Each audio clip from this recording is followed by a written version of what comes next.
लाख रुपए अगर आप जमा नहीं करेंगे तो आपके बेटे को हम ये एंटीबायोटिक नहीं देंगे। अब आप देख लीजिए एंटीबायोटिक। यहाँ हम दर्शकों से एक सवाल पूछना चाहते हैं, उन नेताओं से, उन मंत्रियों से, उन अधिकारियों से जिन्होंने मेदांता मेडिसिटी खोलते वक्त ये कहा था कि गरीबों के लिए एक ऐसा अस्पताल खुल रहा है, आम आदमी के लिए एक ऐसा अस्पताल खुल रहा है जहां आपको जीवन दान मिलेगा। यहां तक कि रियायत पर जमीन तक मेदांता मेडिसिटी को मुहैया कराई गई, बहुत सस्ती कीमतों पर यह जमीन मुहैया कराई गई। और आज वो नेता चुप बैठे, वो सिर्फ सुन रहे हैं। आप अंदाजा लगाइए, एक पिता को रात के 12 बजे फोन किया जाता है और कहा जाता है अगर आप 5 लाख रुपए जमा नहीं कराएंगे तो आपके बेटे को दवाई नहीं दी जाएगी।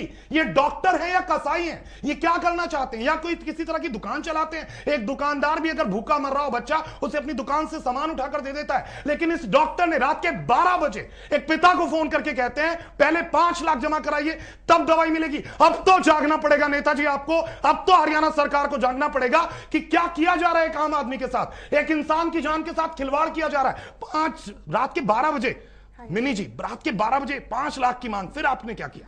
फिर जैसे भी मेरे हस्बैंड ने थोड़ा कन्विंस किया, सुबह पैसे अरेंज किए। उसके बाद भी जब रीट्रांसप्लांट के बाद पैसों की दिक्कत आने लगी, पहले तो उसको शेयरिंग रूम में डाल दिया ट्यूबरक्लोसिस के पेशेंट के साथ, जिसकी वजह से उसके लंग्स में इन्फेक्शन हो गया।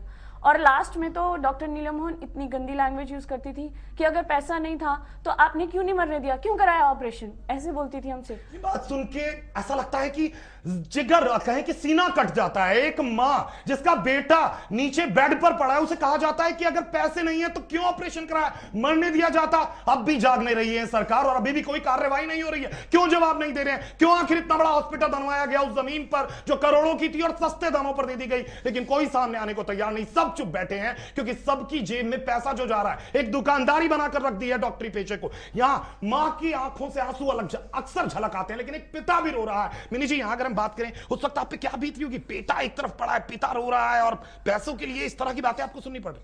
हमने तो वो टाइम बहुत बहुत गंदा देखा है। मेरा बेटा भी बहुत रोता था कि मम्मा मुझे हॉस्पिटल से ले चलो। कभी कभी बच्चे के सामने, पेशेंट के सामने इंसल्ट करते थे, पैसे क्यों नहीं जमा करा रहे, तू तड़ाक करके बात करती थी डॉक्टर, तेरा पति, ऐसे मतलब गंदी लैंग्वेज यूज करती थी।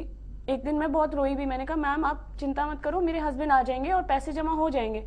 पर मतलब उन्होंने कोई लैंग्वेज नहीं छोड़ी जो मतलब बुरी तरह बोलती रही मेरे साथ। बिल्कुल मिनी जी, हम आपको बताएं, हम लगातार स्वास्थ्य मंत्री साहब से बात करने की कोशिश कर रहे हैं, राव नरेंद्र जी से। हमने कल भी बात करी थी जब हमारे पास रोहित की फैमिली आई थी। हम आज भी सुबह से उन्हें फोन मिला रहे हैं। वो जानते हैं ये MH1 न्यूज के स्टूडियो का नंबर है, अक्सर हमसे बात हुई है, लेकिन इस मुद्दे पर जवाब देने को तैयार नहीं।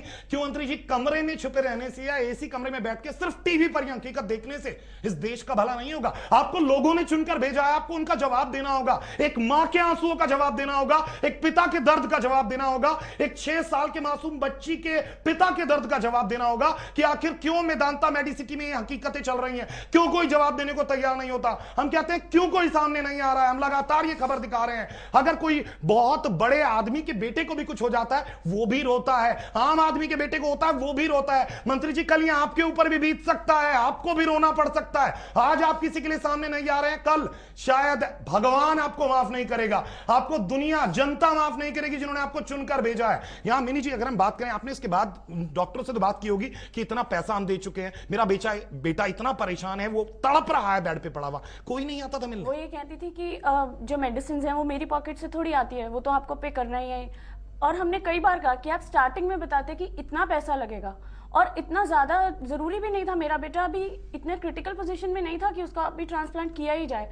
वो तो उन्होंने हमें डरा दिया, ऐसे डरा दिया